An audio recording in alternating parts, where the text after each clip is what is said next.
ജീവനേ സ്വന്തമേ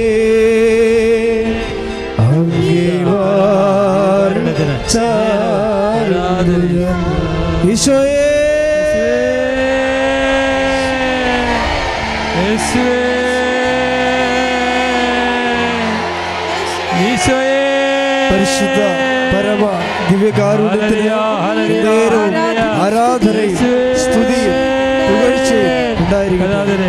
പരിശുദ്ധ പരമ ദിവ്യകാരുണ്യത്തിന് എന്നേരവും ആരാധനയും സ്തുതിയും പുകഴ്ചയും ഉണ്ടായിരിക്കട്ടെ. പരിശുദ്ധ പരമ ദിവ്യകാരുണ്യത്തിന് എന്നേരവും ആരാധനയും സ്തുതിയും പുകഴ്ചയും ഉണ്ടായിരിക്കട്ടെ. ആരാധന ആരാധന ആരാധന ആരാധന ആരാധന ആരാധന ആരാധന ആരാധന. ശക്തിയോടെ കൈകൾ വീശി ആരാധന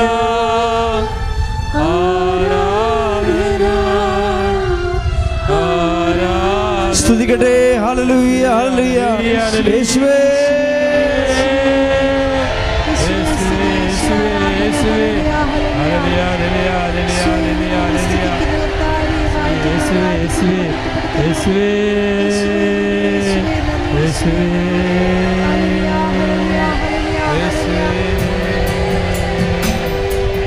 സ്വസ്തി സ്വർലോകറാണി മാലാഖമാരുടെ റാണി നിന്നിൽ നിന്നാഗതമായി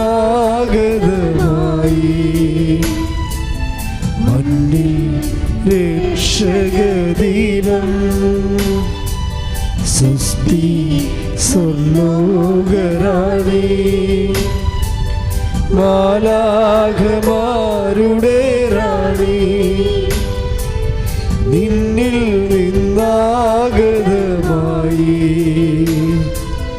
മണ്ണിൽ രക്ഷകദീപം.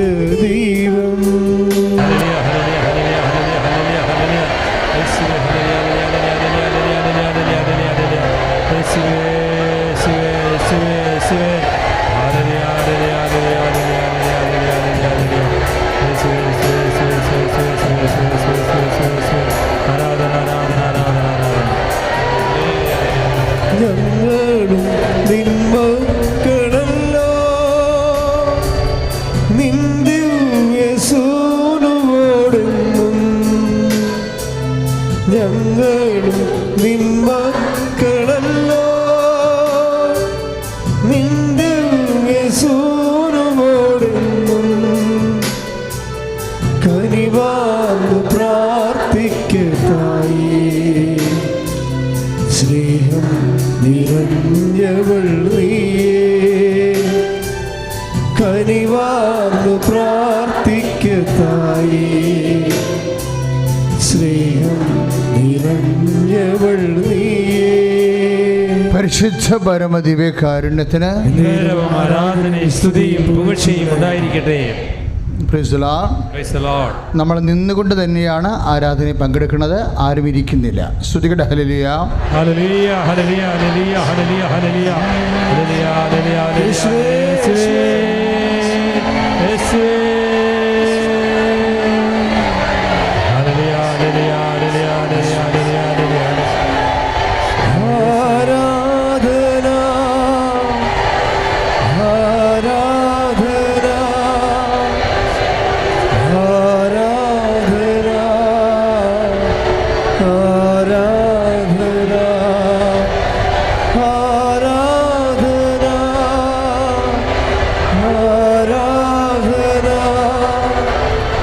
ആരാധന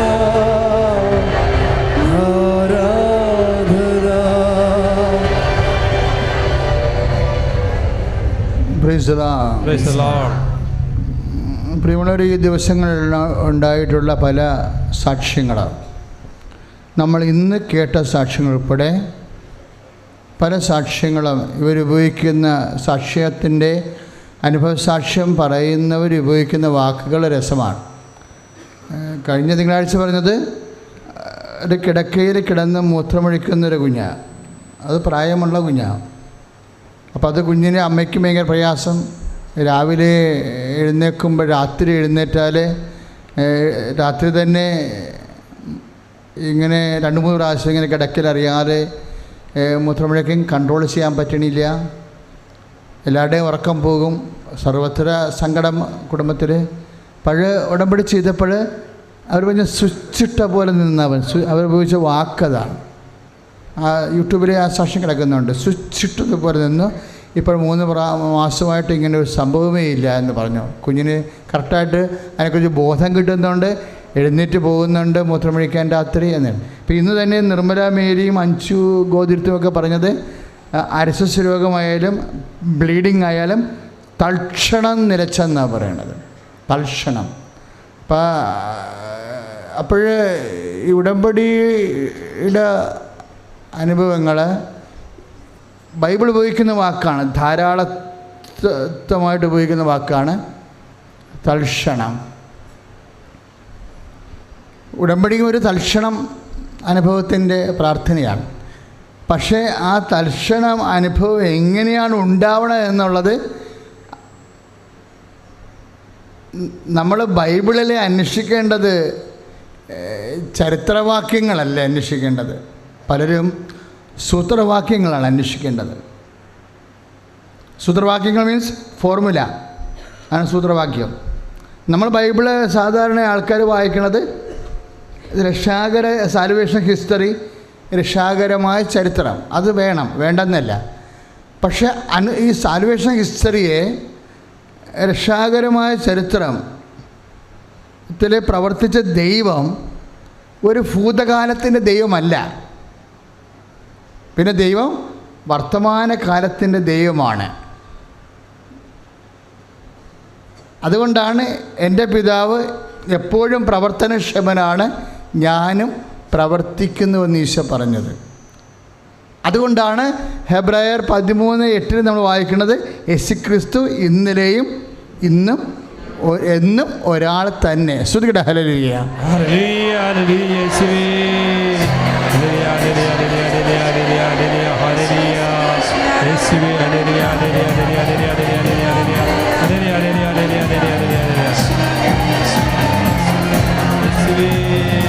പരിശുദ്ധ പരമദിവ്യകാരുണ്യത്തിന് ആരാധനയും സ്തുതിയും പുകഴ്ചയും ഉണ്ടായിരിക്കട്ടെ. ഇപ്പം ബൈബിളിലെ ഭൂതകാലത്തിൽ പ്രവർത്തിച്ച അതേ ദൈവം എങ്ങനെയാണ് വർത്തമാന കാലങ്ങളിൽ പ്രവർത്തനക്ഷമമാകുന്നത് നമ്മുടെ ജീവിതത്തിൽ, അത് ബൈബിൾ അതിന് കുറേയധികം സൂത്രവാക്യങ്ങൾ നൽകുന്നുണ്ട്, ഫോർമുല. ഇപ്പോൾ ഒരു ഉദാഹരണത്തിന് ഇപ്പോൾ തന്നെ തൽക്ഷണം അവളുടെ മകൾ സൗഖ്യപ്പെട്ടു എന്ന് കർത്താവിൻ്റെ വചനത്തിലുണ്ട്. തൽക്ഷണം എപ്പോഴാണ്? കാനംകാരുടെ വിശ്വാസത്തെക്കുറിച്ച് എക്സ്പ്ലെയിൻ ചെയ്യുമ്പോഴാണ്. കാനംകാരുടെ വിശ്വാസം എന്താ? അവളുടെ പ്രശ്നം എന്താ? അവിടെ മകൾക്ക് പിശാച് ബാധിക്കുകയാണ്. അപ്പോഴവൾ അപസ്മരമായിരിക്കും, ചിലപ്പോൾ ഡയബോളിക് പൊസിഷനായിരിക്കും, വാട്ടർ മേ ബി. അവൾ കുറേ സങ്കടം അനുഭവിക്കുന്നുണ്ട് മകളെ കാരണം കുറേ സങ്കടം അനുഭവിക്കുന്നുണ്ട്. അപ്പോൾ അവൾ വന്ന് ഈശോൻ്റെ അടുത്ത് ഈ സങ്കടം പറയും. പക്ഷേ ഇങ്ങനെ വളരെ സങ്കടം പറഞ്ഞെങ്കിൽ ഈശോ അത് മൈൻഡ് ചെയ്യത്തില്ല, അല്ലേ? ഇപ്പോൾ പ്രാർത്ഥിക്കുമ്പോൾ നമുക്കത് പ്രാർത്ഥിക്കുന്നവരത് പ്രതീക്ഷിക്കണം. ഇങ്ങനെ ഒരു നിശബ്ദമായിട്ട് സൈലൻസ് ടൈം ഉണ്ട് ഇതിന്. ചില കാര്യങ്ങൾ, എല്ലാ കാര്യങ്ങൾക്കും അല്ല, ചില കാര്യങ്ങൾക്ക് സൈലൻസ് ടൈം വരുമ്പോൾ ദൈവം എന്താണ് ഉദ്ദേശിക്കണമെന്ന് നമ്മൾ അറിയണം. Silence time. ഉടനെ ഈ ആ കാനംകാരി എന്നാ ചെയ്യണത്? നമ്മുടെ മത്തായിയുടെ സുവിശേഷം 15-ാം അധ്യായം 27 മുതൽ 30 വരെയുള്ള തിരുവചനങ്ങളൊക്കെ പരിശോധിക്കുമ്പോൾ കാനംകാരി ഉടനെ എന്നാ ചെയ്യണത്? അവളെ അപ്പോസ്തലന്മാരോട് പറയും, ഞാൻ വളരെ വേദനിക്കുന്നു, എനിക്ക് ജീവിക്കാൻ പൊറുതിമുട്ടിയിരിക്കണം, അക്ഷരാർത്ഥത്തിൽ എന്തെങ്കിലും ചെയ്യണം, ഒന്ന് പറ എന്ന് പറയും. എനിക്ക് സ്വാധീനമില്ല, അതുകൊണ്ട് എൻ്റെ വാക്ക് ഈശോ മൈൻഡ് ചെയ്യണില്ല, എന്നെ അറിയില്ല എന്നൊക്കെയാണ് അവർ പറയണത്. അതുകൊണ്ട് എനിക്ക് വേണ്ടി ഒന്ന് പറയാൻ പറയും.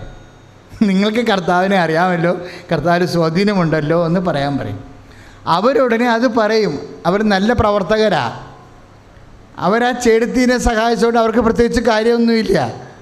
പക്ഷേ എങ്കിലും ദൈവത്തിൻ്റെ അപ്പോസ്തലന്മാർ മനുഷ്യന്മാരുടെ വേദനയോട് റിസപ്റ്റിവിറ്റി ഉള്ളവരാണ്. അവർ പത്രോസ് വന്ന് പറയും, ജീസസ് ഈ അവളൊന്ന് പറഞ്ഞ് വിടിച്ചോ എന്ന് പറയും. അവൾ നമ്മുടെ പിന്നാലെ ഇങ്ങനെ കരഞ്ഞുകൊണ്ട് വരുന്നല്ലോ. അപ്പോൾ ഈശോ ഒരു കാര്യം പറയും. എന്നാ പറയണത്? മക്കളുടെ അപ്പം എടുത്ത് നായ്ക്കൾക്ക് കൊടുക്കുക വിഹിതമല്ല. ഒരു പരീക്ഷണമാണ് അത്. ശരിക്കും പറഞ്ഞാൽ ഒരു അപമാനത്തിലേക്കാണ് പോണത്. ശരിക്കും പ്രാർത്ഥനയിൽ എപ്പോഴും ഒരു അപമാനത്തിൻ്റെ കണ്ടൻ്റ് ഉണ്ടാവും. അത് നിങ്ങളത് ഓർത്തേക്കണം. എല്ലാ പ്രാർത്ഥനയും അല്ല. ഇപ്പം നിങ്ങൾ പത്രം കൊണ്ട് നടക്കത്തില്ലേ? ഇപ്പം ഒരു കോട്ടയത്തെ ചേടത്തി എന്നാ പറഞ്ഞത്? പത്രം നേരത്തെ കൊടുക്കുമ്പോഴൊക്കെ ആൾക്കാരെ കളിയാക്കുമെന്ന് പറഞ്ഞല്ലേ. ഇപ്പോഴേ അവർ കോട്ടയത്തെ പത്രം കൊണ്ട് ഇറങ്ങുമ്പോൾ ആൾക്കാർ വന്ന് ചോദിച്ചുകൊണ്ട് മേടിച്ചുകൊണ്ട് പോകണം. അപ്പം ഒരു കാലമാണത്. ശരിക്കും നമ്മുടെ പരീക്ഷണത്തിൻ്റെ ഒരു കാലമാണ്. അപ്പോൾ ആ കാലങ്ങളിൽ, പ്രതിസന്ധിയുടെ കാലങ്ങളിൽ നമ്മൾ എന്ത് നിലപാട് കൈവരിക്കുന്നു എന്നുള്ളതാണ് ദൈവം ശ്രദ്ധിക്കുന്നത്. പ്രയാസത്തിൻ്റെ കാലങ്ങളിൽ നമ്മൾ കാണിക്കുന്ന നിലപാടുകൾ. ഇപ്പോൾ ഇവരോട് പറഞ്ഞ് മക്കളുടെ അപ്പം എടുത്ത് നായ്ക്കൾക്ക് കൊടുക്കുക വിഹിതമല്ല. അപ്പോൾ അവൾക്ക് വേണമെങ്കിൽ ആ സമയത്ത് നിരാശപ്പെട്ട് പ്രാർത്ഥന അവസാനിപ്പിച്ച് അവിടുന്ന് സ്ഥലം കാലിയാക്കാം. പക്ഷെ അവൾ പോകാൻ തയ്യാറല്ല.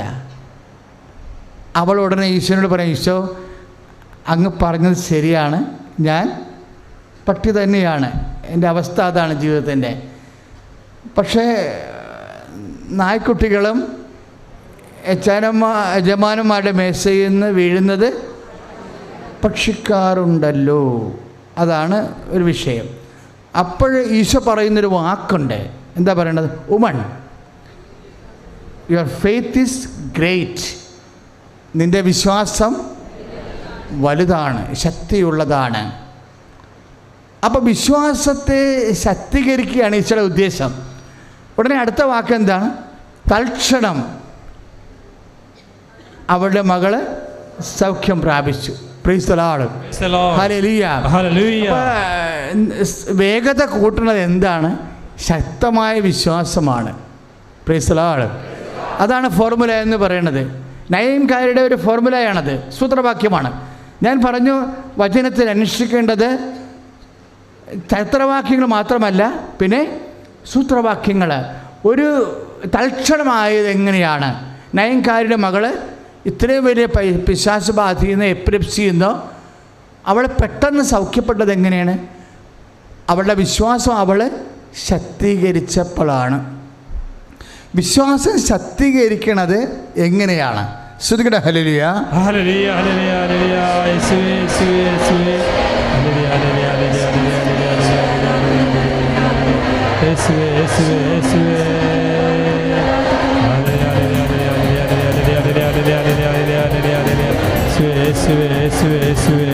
യേശുവേ. കാണുന്നു ഞാൻ വിശ്വാസത്താൽ എൻ മുൻപിൽ ചെങ്കടൽ ഉണ്ടാകുന്നു. കാണുന്നു ഞാൻ വിശ്വാസത്താൽ എൻ മുൻപിൽ ചെങ്കടൽ ഉണ്ടാകുന്നു. കാണാത്ത കാര്യങ്ങൾ കൺമുൻപിലെന്നപ്പോൾ വിശ്വസിച്ചിരുന്നു എൻ കർത്താവേ. കാണാത്ത കാര്യങ്ങൾ കൺമുൻപിലെന്നപ്പോൾ വിശ്വസിച്ചിരുന്നു എൻ കർത്താവേ. കാണുന്നു ഞാൻ വിശ്വാസത്താൽ എൻ മുൻപിൽ ചെങ്കടൽ ഉണ്ടാകുന്നു. പരിശുദ്ധ പരമദിവ്യകാരുണ്യത്തിന് ആരാധനയും സ്തുതിയും പുകഴ്ചയും ഉണ്ടായിരിക്കട്ടെ. നമ്മുടെ വിശ്വാസം ശക്തീകരിച്ച് പ്രാർത്ഥനയ്ക്ക് ഉത്തരം വേഗത തൽക്ഷണമാക്കിയെടുക്കുകയാണ്, അല്ലേ? അതാണ് സൂത്രവാക്യം. ഇതിന് പൗലോസ് പറയുന്ന ഒരു ആധ്യാത്മിക സിദ്ധാന്തമുണ്ട്. എന്താ പറയണത്? പൗലോസ് ഇതിന് പറയണത് 2-3 വാക്കുകൾ ഉപയോഗിക്കും. ഒന്ന് വിശ്വാസമെന്ന് ഉപയോഗിക്കും, പിന്നെ എന്താണ്? ദീർഘക്ഷമ. ദീർഘക്ഷമയ്ക്ക് ശരിക്കും പറഞ്ഞാൽ പൗലോസ് പറയണത് ദീർഘക്ഷമയ്ക്ക് പകരം പറയുന്ന തത്സമ വാക്ക് ഉത്സാഹം തന്നെയാണ്. ദീർഘക്ഷമ എന്ന് പറയുന്നത് നമ്മൾ ചില സമയത്ത് ലാഗ് ചെയ്യത്തില്ലേ, ചില കാര്യങ്ങൾ ലാഗ് ചെയ്യുമ്പോൾ ഹെബ്രായ ലേഖനത്തിലാണ് അതുള്ളത്. നിങ്ങൾ ഇന്ന് തന്നെ അത് പോയി വീട്ടിൽ പോയി വായിക്കണം. ഹെബ്രായ 6:11-12 ഹെബ്രായർ 6:11 പറയണത് നിങ്ങളിൽ ഓരോരുത്തരും നിങ്ങളുടെ പ്രത്യാശയുടെ പൂർത്തീകരണത്തിനായി അവസാനം വരെ ഇതേ ഉത്സാഹം തന്നെ കാണിക്കണം. അപ്പം നമ്മൾ ഉടമ്പടിയിൽ നിക്ഷേപിച്ചിരിക്കുന്ന നിയോഗങ്ങളില്ലേ, അതെല്ലാമാണ് നമ്മുടെ പ്രത്യാശ അല്ലേ? ആ പ്രത്യാശ എന്ത് ചെയ്യണം? അതിൻ്റെ നിവൃത്തി ഉണ്ടാകണം. പ്രത്യാശ നിവൃത്തി ഉണ്ടാകണമെങ്കിൽ എന്ത് ചെയ്യണം? നിങ്ങൾ ഇതേ ഉത്സാഹം തന്നെ അവസാനം വരെ കാണിക്കണം.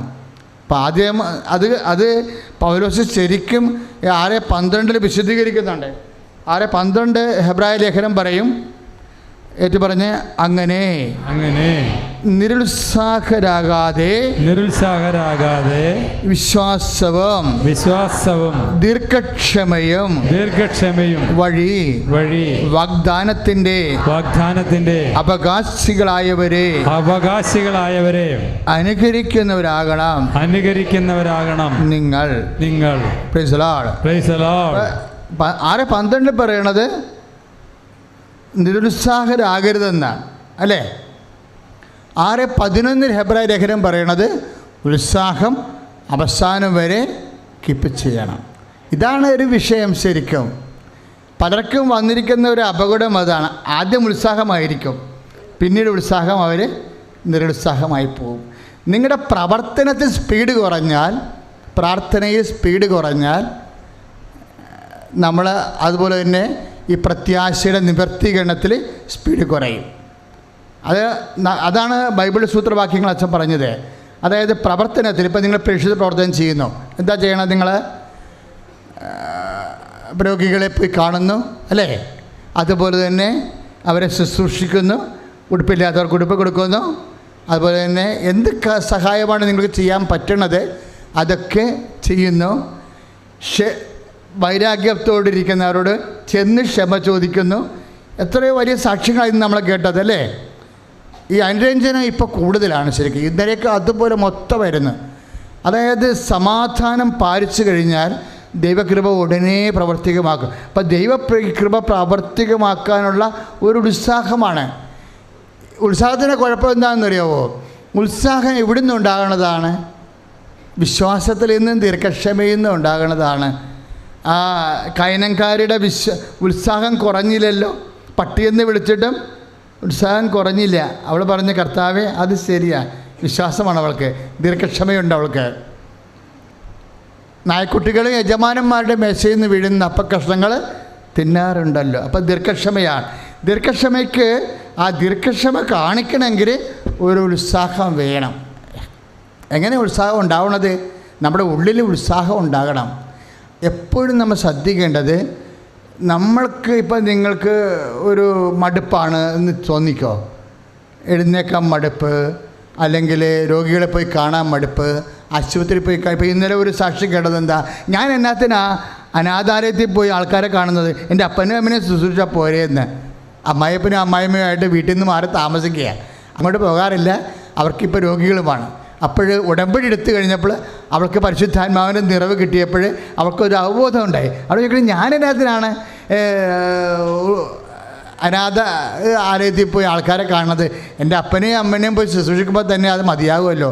അങ്ങനെ അവൾ ചെന്ന് അപ്പനെയും അമ്മനെയും അമ്മായിപ്പനും അമ്മായിമ്മയോട് വഴക്കിട്ട് മാറി താമസിക്കരുന്ന്. അങ്ങോട്ട് പോകും വരവൊന്നും ഇല്ലായിരുന്നു. ഉടമ്പടി എടുത്തപ്പോൾ പരിശുദ്ധായ പറഞ്ഞു, നീ അവരെ പോയി കാണണമെന്ന് പറഞ്ഞു. ഉടനെ അവൾ സന്തോഷത്തോടെ പോയി അമ്മനെ കണ്ടു ശുശ്രൂഷിക്കാൻ തുടങ്ങി, അപ്പനെ കണ്ടു ശുശ്രൂഷിക്കാൻ തുടങ്ങി. അപ്പോഴെന്നാ പറ്റി? 1.5 മാസം കഴിഞ്ഞപ്പോൾ അമ്മ മരിച്ചു, 4 മാസം കഴിഞ്ഞപ്പോൾ അപ്പനും മരിച്ചു. ഇപ്പോൾ അവൾക്ക് സങ്കടമാണ്.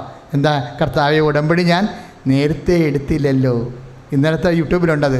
ഉടമ്പടി ഞാൻ നേരത്തെ എടുത്തിരുന്നെങ്കിൽ എന്തുമാത്രം കൃപയും പുണ്യവും എനിക്ക് ലഭിക്കുമായിരുന്നു. കാര്യം സ്നേഹം വർദ്ധിച്ചു. അപ്പോൾ ഈ സ്നേഹം വർദ്ധിക്കുമ്പോൾ ഇന്നലെ ആ വചനം പറഞ്ഞായിരുന്നു, ഒന്ന് കൊറിന്ത്യർ 16:14 പറഞ്ഞായിരുന്നു, നിങ്ങൾ ചെയ്യുമ്പോൾ സ്നേഹത്തോടെ ചെയ്യണം. വെറുതെ ചെയ്താൽ പറ്റത്തില്ല. ഒരു നിബന്ധനയായിട്ട് പാലിക്കുന്ന സാങ്കേതികമായിട്ടുള്ള കാര്യങ്ങളല്ല. എന്ത് ചെയ്താലും, ഇപ്പോൾ പ്രേക്ഷിത പത്രങ്ങൾ കൊടുത്താലും കർത്താവിനോടുള്ള സ്നേഹത്തെ പ്രതിയാണ് ചെയ്യേണ്ടത്. അല്ല ഞാൻ ഉടമ്പടി എടുത്തിട്ടുണ്ട് അതിന് നിയമങ്ങൾ പാലിക്കണമെന്നുള്ള രീതിയിലല്ല ചെയ്യണത്. മറിച്ച് ഈശോനെ എല്ലാവരും അറിയണം. ഈശോനറിയാത്ത ഒരു കുഞ്ഞും എൻ്റെ അറിവിലുണ്ടാവരുത്. എൻ്റെ അറിവിൽപ്പെടുന്ന ആൾക്കാരെല്ലാം ഈശോനെ അറിയണം, അറിയാത്തവരും അറിയണം എന്ന് പറഞ്ഞ് ഈശോയുമായിട്ട് ഭയങ്കരമായ ഒന്ന് പ്രാർത്ഥിച്ച്, കർത്താവായ ദൈവമേ, എൻ്റെ പ്രേക്ഷിത പ്രവർത്തനങ്ങള്, ഉപവി പ്രവർത്തനങ്ങള് എല്ലാം അങ്ങയെ ഓർത്ത് അങ്ങയ്ക്ക് വേണ്ടി ചെയ്യാൻ എന്നെ ദൈവസ്നേഹത്താൽ നിറയ്ക്കണമേ. ശരിക്കും ഹെബ്രായർ 6:10 അത് പറയുന്നുണ്ട്. 6:10 പറയും, നിങ്ങളുടെ പ്രവൃത്തികളും വിശുദ്ധർക്ക് നിങ്ങൾ ചെയ്തതും ചെയ്യുന്നതുമായ ശുശ്രൂഷയിലൂടെ തന്റെ നാമത്തോട് കാണിച്ച സ്നേഹവും വിസ്മരിക്കാൻ മാത്രം ദൈവം നീതിരഹിതനല്ലല്ലോ. അപ്പോൾ നമ്മുടെ ഓരോ ഇപ്പം അമ്മായപ്പനും അമ്മായമ്മയും അല്ലെങ്കിൽ അയൽവാസികളെയാണ് നമ്മൾ ശുശ്രൂഷിച്ചത്, അല്ലെങ്കിൽ അജ്ഞാതരെയാണ് ശുശ്രൂഷിച്ചതെന്ന് പറയുമ്പോൾ ദൈവം അത് എടുക്കണത് എങ്ങനെയാണ്? തൻ്റെ നാമത്തോടുള്ള സ്നേഹമായിട്ടാണ് എടുക്കുന്നത്. അതറിയണം. നമ്മുടെ പ്രവൃത്തികൾ ഭയങ്കരമാണ് ഉടമ്പടി വഴി വരണത്. തൻ്റെ നാമത്തോട് ചെയ്ത സ്നേഹമായിട്ടാണ് നിങ്ങളുടെ പ്രേക്ഷിത പ്രവർത്തനങ്ങളെയും ഉപവി പ്രവർത്തനങ്ങളെയും എടുക്കുന്നത്. അതുകൊണ്ടാണ് ഞങ്ങൾ നല്ല കർക്കശ്യമാണല്ലോ ഇവിടെ. ഇപ്പോൾ പുതുക്കണില്ലല്ല, 3 കഴിഞ്ഞാൽ പിന്നെ സാക്ഷ്യമില്ലെങ്കിൽ പുതുക്കത്തില്ല. എന്താ കാര്യം? സാക്ഷ്യം ഉണ്ടാകേണ്ട ഇപ്പം ഇന്ന് ഒരു സാക്ഷ്യം കേട്ടില്ലേ, ഉടമ്പടി എടുക്കാൻ ആലോചിച്ചപ്പോൾ തന്നെ എനിക്ക് അടയാളം കിട്ടാൻ തുടങ്ങിയെന്ന്. എന്താ കാര്യം?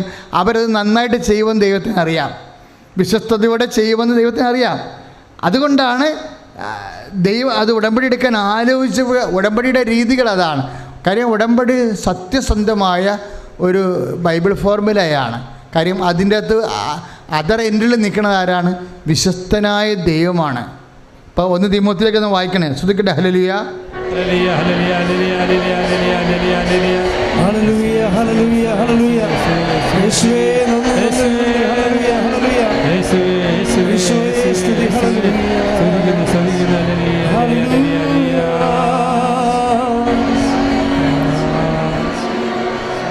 2 തീമോത്തി 2:13 നമ്മൾ അവിശ്വസ്തനായിരുന്നാലും അവൻ വിശ്വസ്തനായിരിക്കും. അപ്പോൾ ദൈവത്തിൻ്റെ വിശ്വസ്തതയിലാണ് ഉടമ്പടി അടിസ്ഥാനപ്പെടുത്തിയിരിക്കുന്നത്. അത് നമ്മളൊന്ന് അല്പം ശ്രദ്ധിച്ച് നമ്മളൊരു വിശ്വസ്തത കാണിക്കുകയാണെങ്കിൽ പ്രവർത്തനങ്ങളിൽ, അതുപോലെ തന്നെ പ്രാർത്ഥനകളിൽ നമ്മൾ ഒരു വിശ്വസ്തത കാണിക്കുകയാണെങ്കിൽ, ഇപ്പോൾ 2 പുതുക്കിയിട്ട് വന്നിട്ടുള്ള ആൾക്കാരോട്, ചില ആൾക്കാരോട് 3ാമത്തെ പുതുക്കിന് വരുമ്പോൾ ക്വസ്റ്റ്യൻസ് വരികയല്ലേ. 2 പുതുക്കിന് ക്വസ്റ്റ്യൻസ് ഇല്ല. നിങ്ങളെ വിശ്വാസത്തിലെടുത്തിട്ട് പ്രേക്ഷിത പദ്ധതിൻ്റെ കാർഡേ പരിശോധിക്കത്തുള്ളൂ.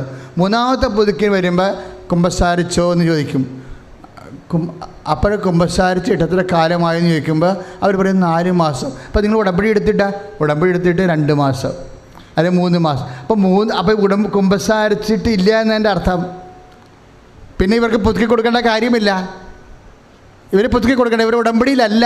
ശരിക്കും പറഞ്ഞാൽ ഉടമ്പടിയിലല്ലാത്ത ഒരാളെ എന്തിനാണ് പിന്നെ പുതുക്കണത്? അപ്പം അതുകൊണ്ട് എല്ലാ ചോദ്യങ്ങളും 3ാം പുതുക്കിൽ ചോദിച്ചിരിക്കും. അതുകൂടാതെ സാക്ഷ്യം വേണ്ടി വരും. കാര്യം ഇത്രയും നാളുടെ ദൈവം ഇടപെട്ടില്ല എന്നുണ്ടെങ്കിൽ, ദൈവിക ഇടപെടൽ ഉണ്ടായിട്ടില്ല എന്നുണ്ടെങ്കിൽ അയാളെ പ്രൊമോട്ട് ചെയ്യേണ്ട കാര്യമില്ല. കാര്യം ഇത് വെരി കറക്റ്റ് ആൻഡ് ക്ലിയർ പ്രെയറാണ്. അപ്പോൾ സമയത്ത് അതുകൊണ്ട് നമ്മൾ ആ വിശ്വസ്തത നിങ്ങൾ കാണിക്കണം. ശ്രദ്ധിക്കട്ടെ. ഹല്ലേലൂയ യേശുവേ സ്തോത്രം, യേശുവേ സ്തോത്രം, യേശുവേ ആരാധന ആരാധന ആരാധന, ഹല്ലേലൂയ ഹല്ലേലൂയ ഹല്ലേലൂയ ഹല്ലേലൂയ യേശുവേ യേശുവേ യേശുവേ യേശുവേ യേശുവേ യേശുവേ ആരാധന ആരാധന ആരാധന ആരാധന. ശ്രമയർത്തി ആരാധന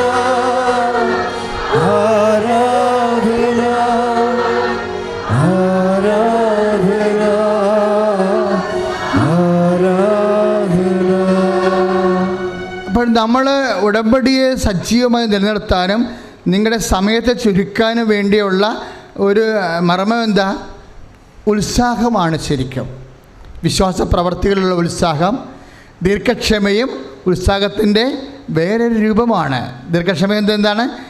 ഏതെങ്കിലും വിഷയം താമസിച്ചാലും നമ്മുടെ ഉത്സാഹത്തിന് കുഴപ്പമൊന്നുമില്ല എന്നുണ്ടെങ്കിൽ ആ സംഭവത്തിൻ്റെ സമയം ചുരുങ്ങി വരും. കാര്യം എന്താണ്? ദൈവം വിശ്വസ്തനാണ്. 2 തിമോത്തി 2:13 അനുസരിച്ചുകൊണ്ട് ദൈവം വിശ്വസ്തനാണ്. അപ്പോൾ ദൈവത്തിൻ്റെ വാക്കുകൾ നമ്മൾ പാലിക്കുകയും അത് നടപ്പിൽ വരുത്തുകയും ചെയ്യുമ്പോൾ ദൈവം അതിനോട് നീതി പുലർത്തും. അപ്പോൾ എന്ത് പ്രയാസമുള്ള കാര്യമാണെന്നുണ്ടെങ്കിലും ദൈവം സത്യമായതുകൊണ്ട്, കാര്യം നമ്മൾ ദൈവം സത്യമായിട്ട് നമ്മൾ ആരെ കാണുന്നു? ദൈവത്തെ മാത്രമേ കാണാൻ പറ്റത്തുള്ളൂ. ബാക്കി ഒന്നും സത്യമല്ല.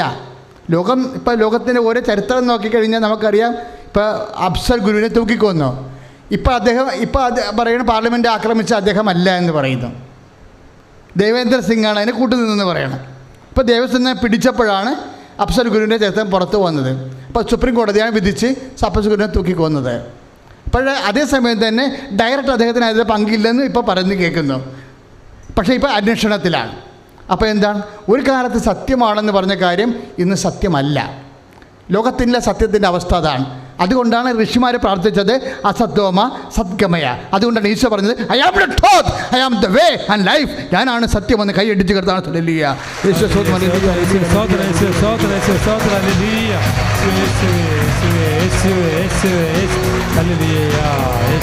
പരിശുദ്ധ പരമ ദിവ്യ കാരുണ്യത്തിന് അപ്പം സത്യത്തിൽ നിന്നുള്ളവരെ എൻ്റെ സ്വരം കേൾക്കുമെന്ന് ഈശോ പിലാത്തോസിനോട് പറഞ്ഞായിരുന്നു. നമ്മൾ വചനം സത്യമായിട്ട് പാലിച്ച് കഴിയുമ്പോൾ ദൈവം സത്യമായത് കൊണ്ട് തന്നെ നിങ്ങളോട് സത്യസന്ധമായിട്ട് നിങ്ങളുടെ വിഷയത്തിന് തീരുമാനമുണ്ടാക്കും. പക്ഷേ അതെപ്പോഴും നമ്മൾ നോക്കുന്നത് ഉത്സാഹത്തിൻ്റെ ബേസിലാണ്. അതുകൊണ്ടാണ് നിങ്ങൾ നിരുത്സാഹരാകരുത്. ഒരു മനുഷ്യൻ നിരുത്സാഹനായിരുന്നല്ലോ. ആരാണ്? പത്രോസ്. ഇടയ്ക്ക് ആദ്യം കാണിച്ച ഉത്സാഹം പിന്നെ കണ്ടില്ല, അല്ലേ? കർത്താവ് കടലിൻ്റെ മീതെ വന്നപ്പോൾ ഭയങ്കര വിശ്വാസമായി. എന്താ പറഞ്ഞത്? കർത്താവ് അങ്ങാണതെങ്കിൽ കടലിൻ്റെ മീതെ വരാൻ എന്നെയും അനുവദിക്കണമേ. അപ്പോൾ കർത്താവ് പറഞ്ഞു വരൂ എന്ന് പറഞ്ഞു. അപ്പോൾ പത്രോസ് ഭയങ്കര ആരംഭശൂരത്വത്തോടുകൂടി സ്പീഡിൽ ചാടി കടലിൽ വീണ് നടന്ന് കുറച്ച് കഴിഞ്ഞപ്പോൾ എന്താ പറ്റിയത്? പത്രോസിൻ്റെ ഉത്സാഹം പോയി. എങ്ങനെയാണ് ഉത്സാഹം പോയത്? കാറ്റിൻ്റെ ഉഗ്രത കണ്ടേ. അങ്ങനെയാണ് ഉടമ്പടി ഉത്സാഹം പോണത്. കടക്കാർ വന്ന് തന്തയ്ക്ക് വിളിക്കുമ്പോഴാണ് കാറ്റിൻ്റെ ഉഗ്രത നമ്മൾ കാണുന്നത്. ഇപ്പോൾ ഉടമ്പടി മറന്നു പോകും. അങ്ങനെയുള്ള പ്രയാസങ്ങൾ ഇരിക്കുന്നവരുടെ ശ്രുതിക്കട്ടെ ഹല്ലേലൂയ.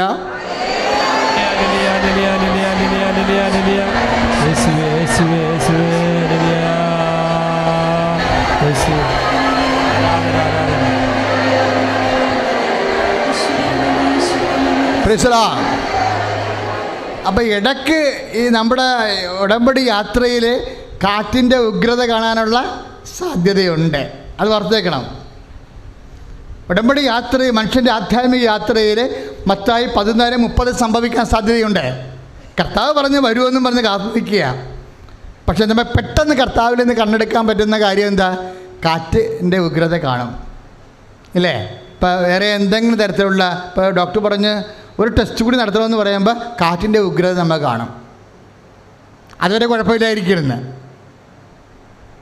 അപ്പോൾ പക്ഷേ ഡോക്ടറുടെ അടുത്ത് ടെസ്റ്റിന് ചെന്നപ്പോൾ ഡോക്ടർ പറഞ്ഞ് പ്രഷർ ഒരു പോയിൻ്റ് കൂടിയിട്ടുണ്ട്, എന്നാ കുഴപ്പമൊന്നും അറിയത്തില്ല, ഒരു ടെസ്റ്റ് കൂടി നടത്തേണ്ടി വരുമെന്ന് പറയുമ്പോൾ നമ്മൾ കാറ്റിൻ്റെ ഉഗ്രത കണ്ട്. അപ്പോൾ പിന്നെ രാത്രി വീട്ടിൽ വരുമ്പോൾ ഉടമ്പടി പ്രാർത്ഥന 7:00 ഉണ്ടായത് 8:30 കാറ്റിൻ്റെ ഉഗ്രത കണ്ടു. സംഭവം ഉത്സാഹം കുറഞ്ഞു. ഉത്സാഹം ഒരു പ്രശ്നമാണ്. ഡോക്ടർ പറഞ്ഞാലും ബാങ്കുകാരെ പറഞ്ഞാലും ഇപ്പം ജപ്തി നോട്ടീസ് അടിക്കുമെന്ന് പറഞ്ഞാലും ദൈവവേദനയിലെ നിരുത്സാഹരാകാതെ, അതാണ് വചനം പറയണത്. അപ്പോൾ എന്തെല്ലാം അതാണ് ഹെബ്രായർ 6:12 പറയണത്. ശ്രുതിക്കട്ടെ ഹല്ലേലൂയ ഹല്ലേലൂയ ഹല്ലേലൂയ ഹല്ലേലൂയ ഹല്ലേലൂയ ഹല്ലേലൂയ ഹല്ലേലൂയ ഹല്ലേലൂയ ഹല്ലേലൂയ ഹല്ലേലൂയ ഹല്ലേലൂയ യേശുവേ നന്ദി.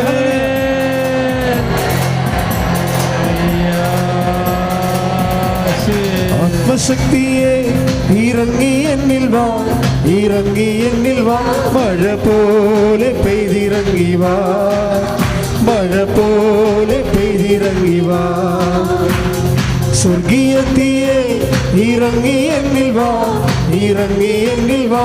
മഴ പോലെ പെയ്തിറങ്ങി വാ, മഴ പോലെ പെയ്തിറങ്ങി വാ. പരിശുദ്ധ പരമദിവ്യ കാരുണ്യത്തിന് നേരവും ആരാധനയും സ്തുതിയും പുകഴ്ചയും ഉണ്ടായിരിക്കട്ടെ.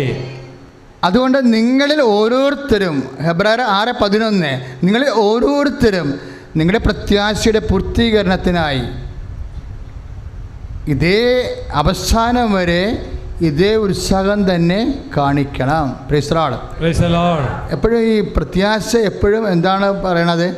പൂർത്തീകരണം. ദൈവത്തിൻ്റെ വലിയ ഒരു ആഗ്രഹമാണ് എല്ലാ കാര്യങ്ങളും പൂർത്തീകരിക്കണമെന്നുള്ളത്. നിങ്ങളുടെ ഓരോ കാര്യവും ചില സമയത്ത് നമ്മളിപ്പോൾ 6 കാര്യമാണ് ഉടമ്പടി വെക്കുന്നത്.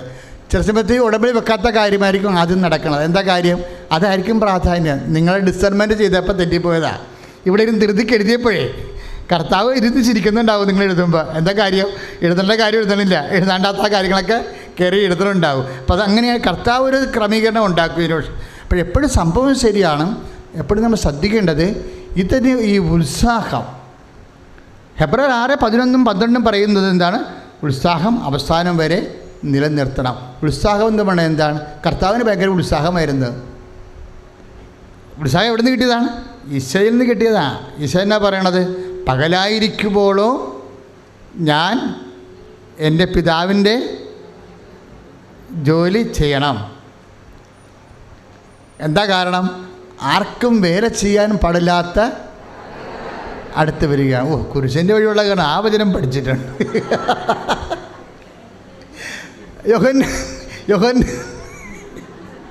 യോഹന്നാൻ 9:4 പകലായിരിക്കുമ്പോഴോ ഞാൻ എന്നെ അയച്ചവൻ്റെ ജോലി ചെയ്യേണ്ടിയിരിക്കുന്നു. ആർക്കും വേല ചെയ്യാൻ പാടില്ലാത്ത രാത്രികാലം അടുത്ത് വരികയാണ്. അപ്പം സമയച്ചുരുക്കമുള്ളത് കൊണ്ടാണ് ഉത്സാഹം വേണ്ടത്. അതാണ് നമുക്ക് ഈ ഉത്സാഹം തന്നെ എങ്ങനെയാ? സമയച്ചുരുക്കമാണ്. ദൈവം നിശ്ചയിച്ചിരിക്കുന്ന ഒരു സമയമുണ്ട് നമുക്ക്. അതിനുശേഷം രാത്രി വരും. രാത്രിക്ക് മുമ്പ് ചെയ്യാനുള്ള പണി ചെയ്ത് തീർക്കണം, അല്ലേ? അപ്പം അതെപ്പോഴും നമ്മൾ ശ്രദ്ധിക്കണം. ഉടമ്പടി നമ്മളെ ശരിക്കും സഹായിക്കും. അതായത് ഈ സമയം ചുരുക്കം. അതുകൊണ്ട് ഈശോ ഹറിബറിയായിട്ട് ചെയ്യാനുള്ള ജോലികളെല്ലാം, അപ്പനേൽപ്പിച്ച ജോലികളെല്ലാം വിതിൻ നോ ടൈം സമയബന്ധിതമായി പൂർത്തിയാക്കിയിട്ട് ആ അവസാനത്തെ ജോലി ചെയ്യാൻ വേണ്ടി വരുമ്പോൾ ഈശോ പറയും. അവസാനത്തെ ജോലി എന്തായിരുന്നു ഈശോ ചെയ്തത്? കുർബാന സ്ഥാപിക്കുകയാണ്. എന്നിട്ട് സ്ഥാപിച്ചതിന് ശേഷം കൈമാറാൻ വേണ്ടി സഭയെ ഏൽപ്പിച്ചതിന് ശേഷം ഈശോ മുട്ടുകുത്തിയിട്ട് പറഞ്ഞൊരു വാക്കുണ്ട്. എന്താണ്? അപ്പാ, അങ്ങനെ ഏൽപ്പിച്ച ജോലി ഞാൻ പൂർത്തിയാക്കി. 17:4 പകലായിരിക്കുവോളൂ. നമുക്കെല്ലാവരും പകലുണ്ട്. ആ പകലിൽ രാത്രി വരും മുമ്പ് ദൈവം ഏൽപ്പിച്ച ജോലികൾ നമ്മൾ ചെയ്തു തീർക്കണം. അതിനാണ് സ്പീഡ് എന്ന് വേണ്ടത്, അതിനാണ് ഉത്സാഹം വേണ്ടത്, അതിനാണ് ദീർഘക്ഷമ വേണ്ടത്. ഹല്ലേലൂയ, ഹല്ലേലൂയ, ഹല്ലേലൂയ, ഹല്ലേലൂയ.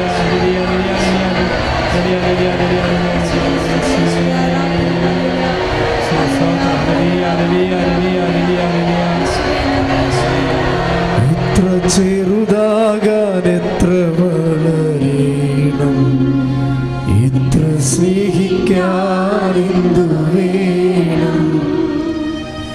എത്ര ചെറുതാകാൻ എത്ര വളരണം, എത്ര സ്നേഹിക്കാൻ എന്തു വേണം.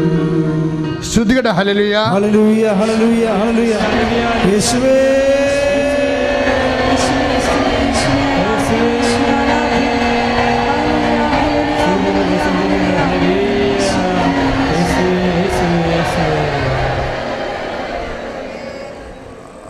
ഉത്സാഹം വേണ്ട ഒരു കാര്യം. രണ്ടാമത് നമുക്ക് ഉത്സാഹം, നമ്മുടെ പ്രവർത്തനങ്ങൾക്ക് ഉത്സാഹം വേണ്ട എന്തുകൊണ്ടാണെന്നറിയാവോ? നമ്മൾ വേഗത കുറഞ്ഞാൽ പിശാചിൻ്റെ പ്രവർത്തനങ്ങൾക്ക് വേഗതയുണ്ട്, ഓൾറെഡി വേഗതയുണ്ട്. രാത്രിയുടെ പ്രവർത്തനം ആരുടേതാ? തിന്മയുടെ പ്രവർത്തനങ്ങളാണ്. നന്മ ചെയ്യുന്നില്ല എന്നുണ്ടെങ്കിൽ തിന്മയുടെ പ്രവർത്തനങ്ങൾക്ക് സ്വാഭാവികമായ വേഗതയുള്ളതാണ്. ബൈ നേച്ചർ വേഗതയുള്ളതാണ്. കർത്താവ് രാത്രി വരുന്ന മുമ്പ് കർത്താവ് പറയുന്നൊരു വാക്കുണ്ട്. എന്താണ്? അപ്പക്കഷ്ണം മുക്കി യൂദാസിനെ കൊടുത്തിട്ട് പറയും, നീ ചെയ്യാനുള്ളത്. അവൻ ചെയ്യണത് എന്തായിരിക്കും എന്നറിയാമല്ലോ. അത് വേഗം ചെയ്യാൻ, അതിനും വേഗതയുണ്ട്. യൂദാസിനെ കർത്താവിന് ഒറ്റിക്കൊടുക്കുക എന്നുള്ള തിന്മയുടെ പ്രവർത്തനങ്ങൾക്കും വേഗതയുണ്ട്. അത് കർത്താവിന് അറിയാം, വേഗതയുണ്ടെന്ന്. നമ്മൾ നന്മയുടെ പ്രവർത്തനങ്ങൾക്ക് വേഗത ഇല്ല എന്നുണ്ടെങ്കിൽ സ്വാഭാവികമായിട്ട് തിന്മ നന്മയെ കീഴടക്കും. അപ്പോൾ സുവിശേഷത്തിൻ്റെ പ്രതിരോധത്തിന് വേണ്ടിയാണ് സൽപ്രവർത്തികൾ നിലനിൽക്കുന്നത്. അതുകൊണ്ടാണ് അപ്പക്കഷ്ണം മേടിച്ച ഉടനെ അവൻ പുറത്തേക്ക് പോയി. അപ്പോഴേ രാത്രിയായിരുന്നു എന്നാണ് യോഹന്നാൻ പറയണത്, അല്ലേ? രാത്രി വന്നപ്പോൾ ആർക്കും വേല ചെയ്യാൻ പാടില്ലാത്ത രാത്രികാലം വന്നു. അതാണ് 13:30, യോഹന്നാൻ്റെ സുവിശേഷം 13:30. ഈ രാത്രിയെക്കുറിച്ചാണ് കർത്താവ് 9:4 പറഞ്ഞത്. പകലായിരിക്കുവോളം എന്നെ അയച്ചവൻ്റെ ജോലി ഞാൻ ചെയ്യേണ്ടിയിരിക്കുന്നു. ആർക്കും വേല ചെയ്യാൻ പാടില്ലാത്ത യൂദാസുകളെപ്പോലെയുള്ളവർ മാത്രം പ്രവർത്തിക്കുന്ന തിന്മയുടെ പ്രവർത്തനങ്ങളുള്ള രാത്രി വരുന്നു. ഈ രാത്രിയെ പ്രതിരോധിക്കാൻ വേണ്ടിയാണ് നമ്മൾ ജാഗ്രതയോടെ ഉത്സാഹത്തോടെ ഇരിക്കേണ്ടത്. അങ്ങനെ ഉത്സാഹമുള്ള പ്രവർത്തികൾക്കാണ് ശരിക്കും ഉടനടി കർത്താവ് പരിഹാരം ചെയ്യണത്, ഉടമ്പടിയിൽ സമാധാനം ഉണ്ടാകണത്. ശ്രുതികട്ടെ ഹല്ലേലൂയ.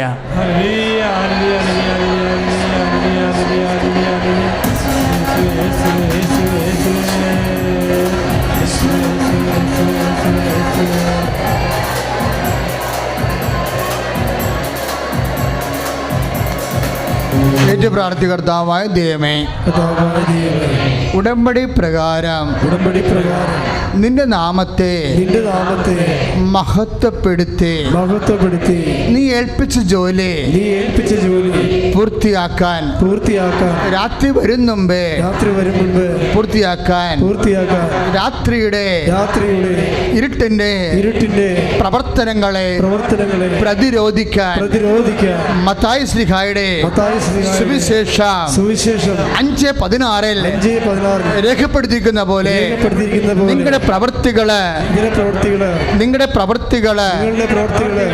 പ്രകാശത്തിലെ വെളിച്ചത്തിന്റെ പ്രവൃത്തികള് പ്രകാശമായി മനുഷ്യരുടെ മുമ്പില് വീശിക്കൊണ്ട് രാത്രി പ്രവർത്തനങ്ങളെ തിന്മയെ സമൂഹത്തിൽ നിന്ന് ചേർത്ത് തോൽപ്പിക്കുവാൻ സുവിശേഷത്തിന്റെ വെളിച്ചമായി പ്രവൃത്തിയുടെ ഗോപുരങ്ങളായി ഞങ്ങളെ രൂപാന്തരപ്പെടുത്തണമേ.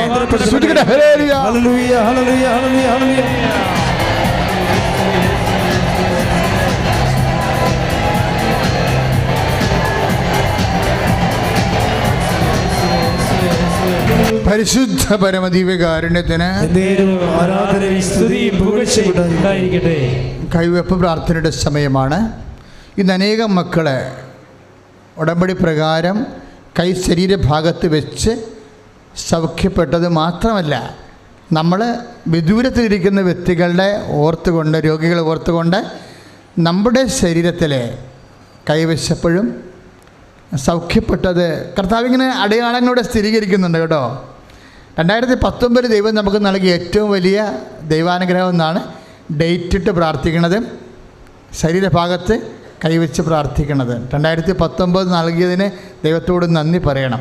ഇപ്പോഴേ കർത്താവ് അതെല്ലാം സ്ഥിരീകരിച്ചുകൊണ്ടിരിക്കുകയാണ്. ഒരു അമ്മ സാക്ഷ്യം പറഞ്ഞ് കേട്ടില്ലേ, സോറിയാസിസ് വന്നിട്ട് അവൻ്റെ തലമുടിയും പുരികമെല്ലാം അവൻ പട്ടിച്ച് കളഞ്ഞെന്നില്ലേ. അത് കണ്ടപ്പോൾ അമ്മയ്ക്ക് സഹിക്കാൻ പറ്റാതെ വന്ന് ഇടപെടുത്തയിൽ അവർ അവരുടെ ശരീരഭാഗത്ത് പുരട്ടിയിട്ട് മകൻ്റെതായിട്ട് കണക്കാക്കാൻ കർത്താവിനോട് വിശ്വാസപൂർവ്വം ആവശ്യപ്പെട്ടിട്ട് അവൻ്റെ മുടികളെല്ലാം പഴയതുപോലെ കിളിർത്ത് വന്ന് കണ്ടില്ലേ. ശ്രുതികട്ടെ ഹല്ലേലൂയ.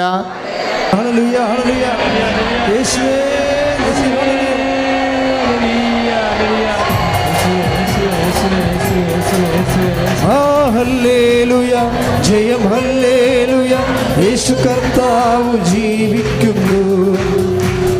ഹല്ലേലൂയ, ജയം ഹല്ലേലൂയ, യേശു കർത്താവ് ജീവിക്കുന്നു. ഉദര രോഗമുള്ളവരെ ഉദരഭാഗത്ത് കൈവെക്കുക. ഉദര രോഗമുള്ളവരെ ഉദരഭാഗത്ത് കൈവെക്കുക.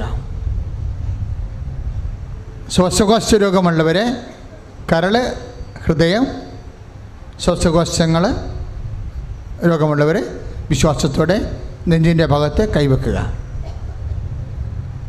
തൈറോയ്ഡ് രോഗികൾ, ടോൺസൈറ്റ് രോഗികൾ കഴുത്തിൻ്റെ ഭാഗത്ത്, സ്പോണ്ടിലോസിസ് അസുഖമുള്ളവർ കഴുത്തിൽ കൈവെക്കുക. ENT ആയിട്ടുള്ള രോഗങ്ങളുള്ളവർ, കണ്ണിന് കാഴ്ചക്കുറവുള്ളവർ,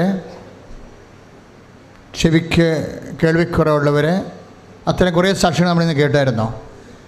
തലയ്ക്ക് മുറ്റലുള്ളവർ, വിമ്മലുള്ളവർ, ബ്ലഡ് തലച്ചോറിൽ ക്ലോട്ട് ചെയ്തിരുന്നവരെ പ്രതി, വീട്ടിൽ കിടപ്പായി കിടക്കുന്നവരെ പ്രതി, ആശുപത്രിയിൽ കിടക്കുന്നവരെ പ്രതിയൊക്കെ അവരുടെ പേരിൽ നിങ്ങൾ നിങ്ങളുടെ തലയിൽ കൈവെക്കുക. പേരിൽ ചെയ്യണത് പുതിയ കാര്യമല്ല, ആദിമസഭയുടെ വിശ്വാസ പാരമ്പര്യമാണ്. ആദിമസഭ മരിച്ചവർക്ക് വേണ്ടി പോലും ജ്ഞാനസ്നാനം സ്വീകരിച്ചിരുന്ന, ആരെങ്കിലും കർത്താവിനെ അറിയാതെ മരിച്ചു പോയാൽ അവരുടെ ആത്മരക്ഷയ്ക്ക് വേണ്ടി ആദിമസഭയിലുള്ളവർ ജ്ഞാനസ്നാനം സ്വീകരിച്ചിരുന്നത്. അതുകൊണ്ടാണ് നമ്മൾ പേരിൽ പ്രാർത്ഥിക്കണത്. സഭയുടെ പാരമ്പര്യത്തിൽ ഇല്ലാത്ത ഒന്നും ഉണ്ടാവത്തില്ല നമ്മുടെ പ്രാർത്ഥനയിൽ. പേരിൽ പ്രാർത്ഥിക്കുകയാണ്. ആരൊക്കെങ്കിലും നിങ്ങളുടെ ശത്രുക്കൾക്കാണെങ്കിൽ പോലും രോഗങ്ങളുണ്ടെങ്കിൽ അവർ സുഖപ്പെടണമെന്ന് മനസ്സുകൊണ്ട് ആഗ്രഹിക്കണമെങ്കിൽ 1 കൊറിന്തോസ് 16:14 സ്നേഹമുണ്ടാകണം. ആ സ്നേഹം വന്നു ചേർന്നാൽ പിന്നെ ബാക്കിയെല്ലാം എളുപ്പമാണ്. ഉത്സാഹം എളുപ്പമാണ്, വിശ്വാസം എളുപ്പമാണ്, ദൈവസ്നേഹം എളുപ്പമാണ്, എല്ലാം എളുപ്പമാണ്. എല്ലാം സ്പീഡ് കൂട്ടുന്നതെല്ലാം ദൈവിക പുണ്യങ്ങളാണ്. ദൈവിക പുണ്യങ്ങളെ ഉൽപ്പാദിപ്പിക്കുന്നതിന് വേണ്ടിയുള്ള സാഹചര്യങ്ങളാണ് ഉടമ്പടി നമുക്ക് നൽകിയിരിക്കുന്ന സമ്മർദ്ദങ്ങൾ. ടെക്നിക്കലായിട്ട് അങ്ങനെയാണ് അത് മനസ്സിലാക്കേണ്ടത്. അപ്പോൾ അതുകൊണ്ട് ശത്രുക്കൾക്കാണെങ്കിലും ദൈവസ്നേഹത്തോടെ നിങ്ങൾ അവർക്ക് എവിടെയാണ് രോഗം ആ സ്ഥലത്ത് നിങ്ങളുടെ ശരീരത്തിൽ കൈവച്ച് പ്രാർത്ഥിക്കുക. നിങ്ങൾ പ്രാർത്ഥിച്ചുകൊണ്ടിരിക്കുക, കണ്ണീരോടെ പ്രാർത്ഥിച്ചുകൊണ്ടിരിക്കുക. നടുവേദന ഉള്ളവരും കിഡ്നി രോഗികളും നടുവിൽ കൈവെക്കുക. നടുവേദന ഉള്ളവരും കിഡ്നി രോഗികളും നടുവിൽ കൈവെക്കുക. പിസ്തുല രോഗികൾ, PCOD രോഗികൾ, പിഷ രോഗികൾ, ഗർഭാശയത്തിൽ സിസ്റ്റുള്ളവർ, മൂത്രാശയത്തിൽ കല്ലുള്ളവർ, കോൺസ്റ്റിപ്പേഷൻസ് ഉള്ളവർ, മലബന്ധമുള്ളവർ അടിവയറ്റി കൈവെക്കുക. കരൾ വലുതാകുന്നവർ, എൻലാർജ്മെൻ്റ് ഉണ്ടാകുന്ന ഫാറ്റി ലിവർക്കാർ, ബിൽഡ്രൂബിൻ കൂടുതലുള്ളവർ ഇടനെഞ്ചിൽ കൈവെക്കുക. ശ്വാസകോശ രോഗികൾ, ശ്വാസകോശത്തിന് പ്രഷർ കൂടിയവരും കുറഞ്ഞവരും, ഹൃദയത്തിന് പ്രഷർ കൂടിയവർ കുറഞ്ഞവരെല്ലാം ഇടത് നെഞ്ചിൽ കൈവെക്കുക. കൈവച്ചുകൊണ്ട് ശക്തമായി പ്രാർത്ഥിക്കട്ടെ. കർത്താവായ ദൈവമേ, നിന്റെ നാമത്തിൽ ഞാൻ കൈവച്ച് പ്രാർത്ഥിക്കുന്ന, നിന്റെ നാമത്തിൽ ഞാൻ കൈവച്ച് പ്രാർത്ഥിക്കുന്ന കർത്താവെ സ്പർശിക്കണമേ. എൻ്റെ കൈകളെ ഈ വിശ്വാസ നിമിഷം, ഈ വിശ്വാസ പ്രഖ്യാപന നിമിഷം എൻ്റെ കൈകളെ നിന്റെ കൈകളായി ഈ രൂപാന്തരപ്പെടുത്തണമേ. യേശുവിന്റെ നാമത്തില് ഞാൻ ആർക്ക് വേണ്ടി പ്രാർത്ഥിക്കുന്നവോ അവരും അമ്മയുടെ മധ്യസ്ഥതയിലെ യേശു നാമത്തിലെ, അമ്മയുടെ മധ്യസ്ഥതയിലെ യേശു നാമത്തിലെ, അമ്മയുടെ മധ്യസ്ഥതയിലെ യേശു നാമത്തിൽ പരിപൂർണമായി സൗഖ്യമാകട്ടെ. ശ്രുതികട്ടെ.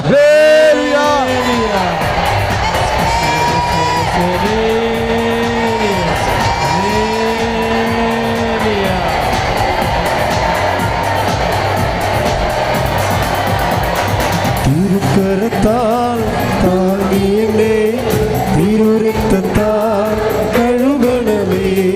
തിരുക്കരത്താൽ താങ്ങിയേ, തിരുരക്തത്താൽ കഴുകണമേ.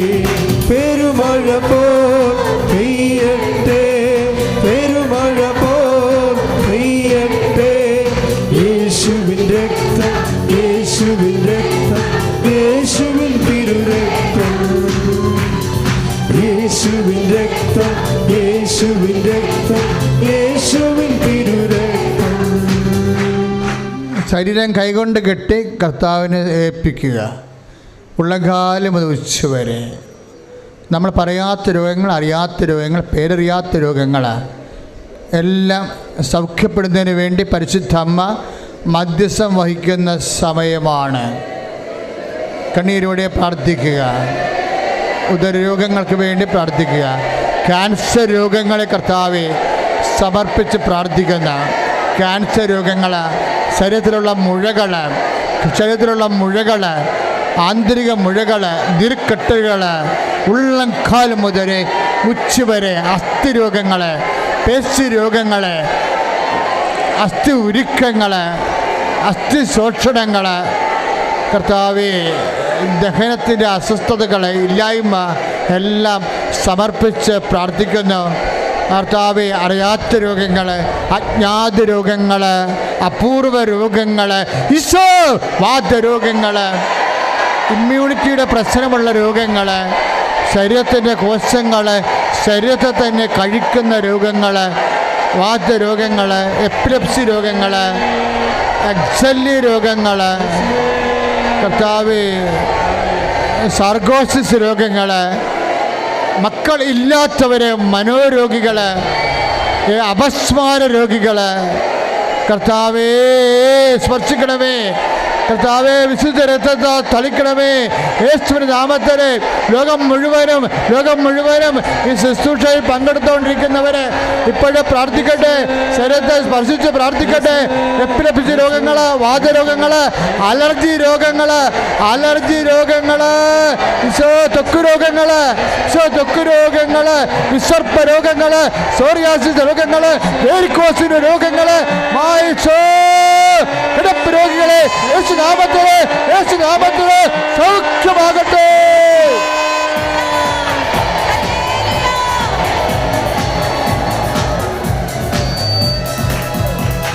ആരാധിക്കുമ്പോൾ വിടുതൽ, ആരാധിക്കുമ്പോൾ സൗഖ്യം, ആരാധിക്കുമ്പോൾ വിടുതൽ, ആരാധിക്കുമ്പോൾ സൗഖ്യം. ദേഹം ദേഹി ആത്മാവിൽ സമാധാന സന്തോഷം ദാനമായി അവൻ നൽകിയിടുന്നു. ദേഹം ദേഹി ആത്മാവിൽ സമാധാന സന്തോഷം ദാനമായി അവൻ നൽകി. പരിശുദ്ധ പരമദിവ്യകാരുണ്യത്തിന് ആരാധനയും സ്തുതിയും പുകഴ്ചയും ഉണ്ടാകട്ടെ. പ്രഭാഷകം 36:8 പറയാം. 8, 9, 10 പറയാം. അവിടുന്ന് അവിടുത്തെ ശക്തിയാൽ മരക്കഷ്ണം വെള്ളത്തിലിട്ട് കൈപ്പാർന്ന വെള്ളത്തെ മധുരിപ്പിച്ചു വന്ന്. അപ്പോൾ കയ്പ് വെള്ളത്തെ മധുരിപ്പിക്കുന്നത് ദൈവത്തിൻ്റെ ശക്തിയാണ്. അതിന് ദൈവം ചില സമയത്തും തടിക്കഷ്ണം ഉപയോഗിക്കും, ചിലപ്പോൾ ഉപ്പ് ഉപയോഗിക്കും, ചിലപ്പോൾ ഒലിവെണ്ണ ഉപയോഗിക്കും, ചിലപ്പോൾ കാശുരൂപ ഉപയോഗിക്കും. ഇതെല്ലാം 36:10 അനുസരിച്ചാണ്. അതാണ് ഞങ്ങൾ നിങ്ങളോട് പറഞ്ഞത്. എന്തെങ്കിലും തരുന്നുണ്ടെങ്കിൽ ഞങ്ങൾക്ക് വേണമെങ്കിൽ മരക്കഷ്ണം വരെ തരാം. എന്താ കാര്യം? വിശ്വാസമുള്ളവനെ സംബന്ധിച്ചിടത്തോളം ബൈബിളിൻ്റെ പാരമ്പര്യത്തിലും ദൈവജനത്തിൻ്റെ ഉള്ളിൽ ജീവിതത്തിൽ ദൈവം പ്രവർത്തിച്ച പാരമ്പര്യമാണ് നമ്മുടെ ആധ്യാത്മിക പാരമ്പര്യം. അതുകൊണ്ടാണ് കാശിരൂപയൊക്കെ വെച്ചെന്ന് പറഞ്ഞില്ല. ചേച്ചിക്ക് സാക്ഷ്യം പറഞ്ഞത് എന്താ? കാശിന് വെച്ച നിമിഷങ്ങളിൽ ബ്ലീഡിങ് മാറിയെന്ന്. അങ്ങനെയാണത് തന്നിരിക്കുന്നത്. ആഴമാർന്ന് ഉപവസിച്ച് പ്രാർത്ഥിച്ച് കൃപാസനം 30 കൊല്ലത്തോളമുള്ള 10,000-കണക്കിന് മനുഷ്യരുടെ ഉപവാസമുള്ള ധ്യാനകേന്ദ്രമാണ്.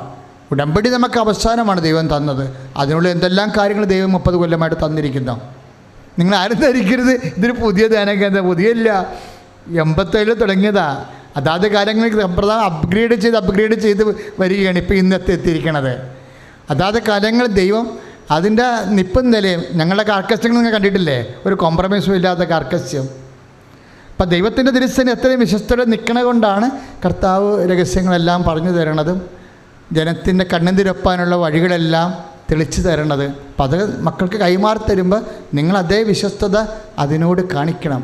നേർച്ച വസ്തുക്കളോടും അതെല്ലാം ആശീർവദിക്കുന്ന സമയമാണ് നേർച്ച വസ്തുക്കൾ എടുക്കുക.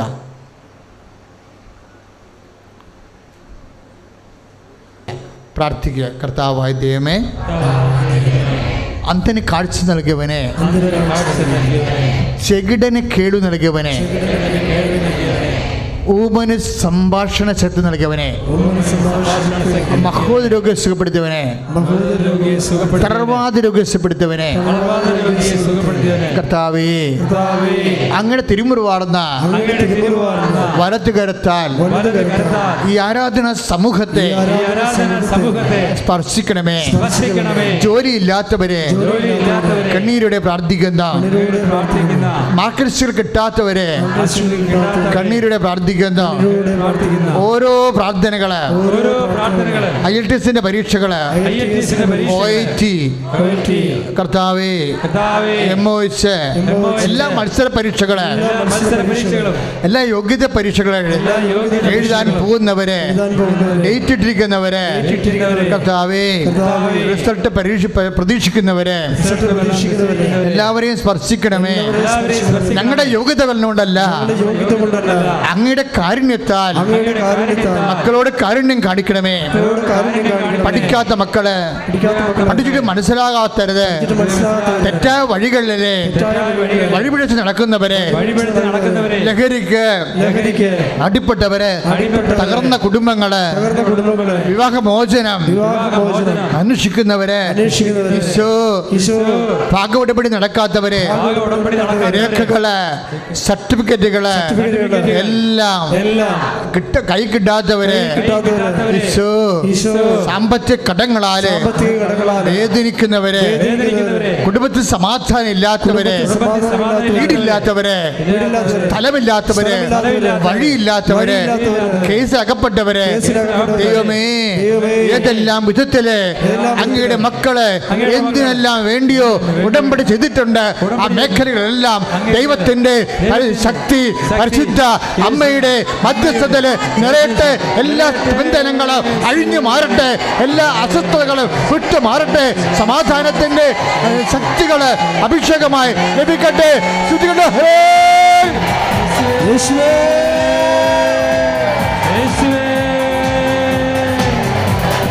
വിടുതലിൻ ആത്മാവേ നിറയണമേ, അഗ്നിതൻ അഭിഷേകമായി പടരണമേ. പരിശുദ്ധ പരമ ദിവ്യകാരുണ്യത്തിന് കണ്ണുകളടച്ച് ഡേറ്റ് ഇട്ട് പ്രാർത്ഥിക്കുക. എന്നെ ശ്രമിക്കുന്ന എല്ലാവരും, ലോകം മുഴുവനും ഇരുന്ന് ശുശ്രൂഷ കൂടുന്ന അതാത് രാജ്യങ്ങളും ജില്ലകളിലും സംസ്ഥാനങ്ങളുമൊക്കെ ഇപ്പോഴ് ശുശ്രൂഷ കൂടിക്കൊണ്ടിരിക്കുന്ന എല്ലാവരും നിൻ്റെ സങ്കടത്തിൻ്റെ സമയത്തെ കർത്താവ് പരിശുദ്ധ അമ്മ വഴി ഈശോയ്ക്ക് ഏൽപ്പിക്കുക. നിൻ്റെ ഉത്കണ്ഠയുടെ എന്തിനു വിഷയത്തെക്കുറിച്ചാണ് നീ ഉത്കണ്ഠപ്പെടുന്നത്, ഭയപ്പെടുന്നത്, ആ ഡേറ്റ് ആൻഡ് ടൈം ഇപ്പോൾ തന്നെ പരിശുദ്ധ അമ്മ വഴി ഈശോയ്ക്ക് സമർപ്പിക്കുക.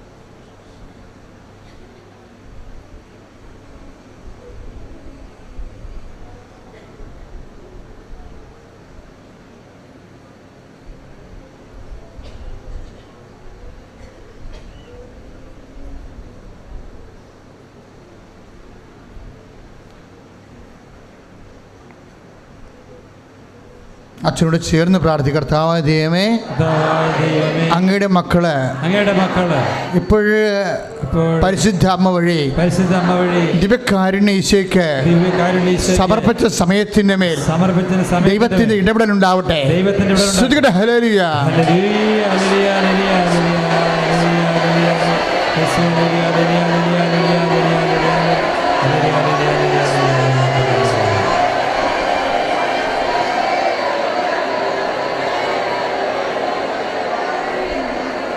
നേർച്ച വസ്തുക്കൾ ഉയർത്തിപ്പിടിക്കുക. നേർച്ച വസ്തുക്കളെ ആശീർവദിക്കുന്ന സമയമാണ്. നേർച്ച വസ്തുക്കൾ ഉയർത്തിപ്പിടിക്കുക, വിശ്വാസ പ്രമാണം ചെയ്യുക. Lord Jesus Christ, pour out His Spirit. Farfinka Swakuta under the authority of the Catholic Church, the power of Jesus Christ, with the merits of the Holy Priesthood, I bless and hallow these clerics, those used to may have grace and peace and power and healing.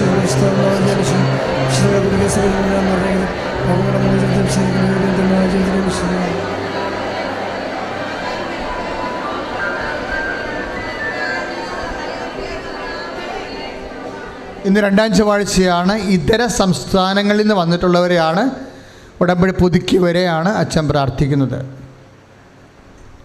എല്ലാ രണ്ടാം ചൊവ്വാഴ്ച അങ്ങനെയാണ്.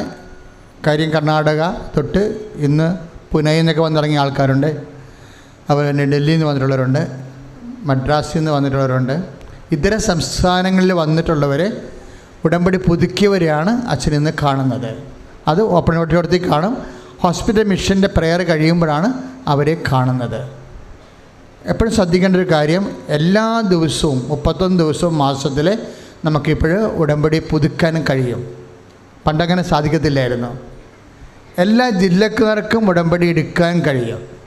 പണ്ടങ്ങനെ സാധിക്കത്തില്ലായിരുന്നു. 2020 മുതലാണ് അങ്ങനെ തുടങ്ങിയിരിക്കുന്നത്.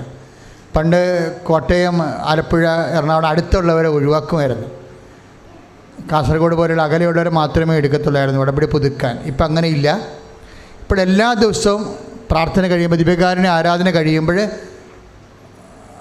ഒരു 3 മണിക്ക് തന്നെ ക്ലാസ് തുടങ്ങും. 3-3:30 ആകുമ്പോൾ ക്ലാസ് അറിയിപ്പുണ്ടാകും. ക്ലാസ് തുടങ്ങിയിട്ട് ഇന്ന് തന്നെ ഉടമ്പടി എടുക്കാൻ പറ്റും.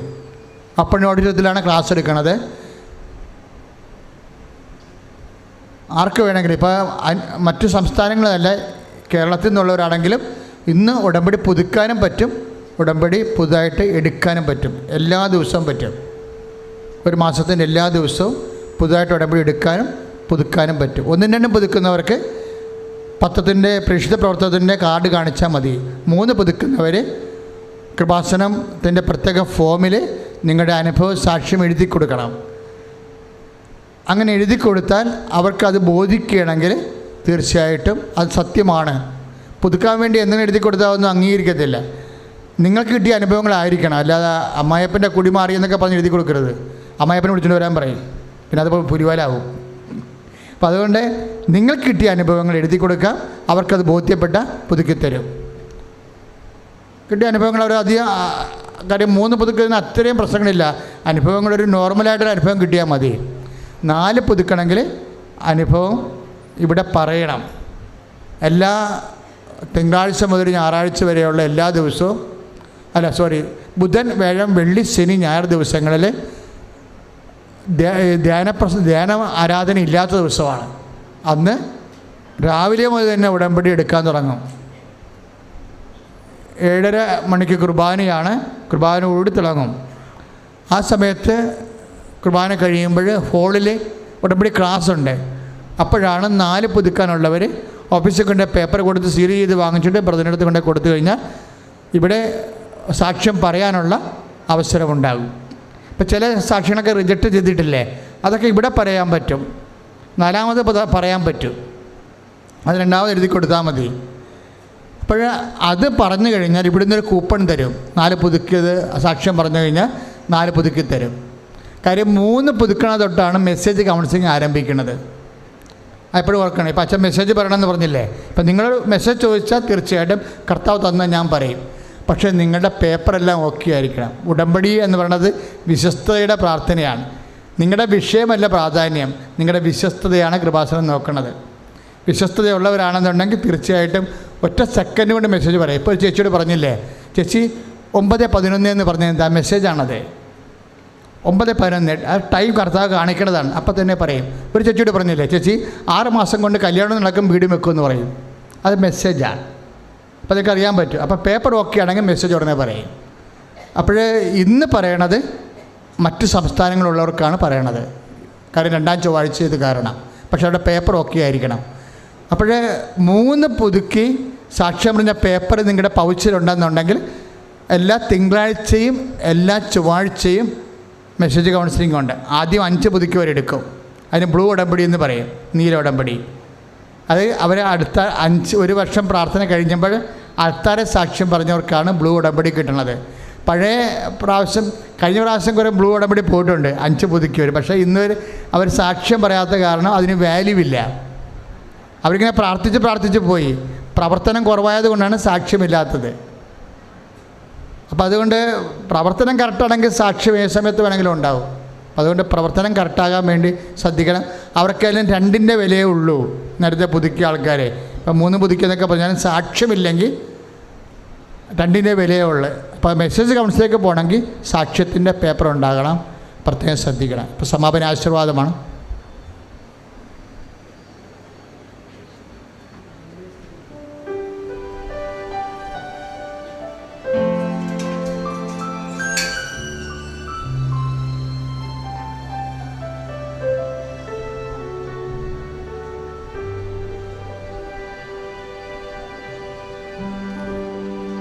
സ്തുതിച്ച് പ്രാർത്ഥിക്കട്ടെ. ഹല്ലേലൂയ, ഹല്ലേലൂയ, ഹല്ലേലൂയ. യേശുവേ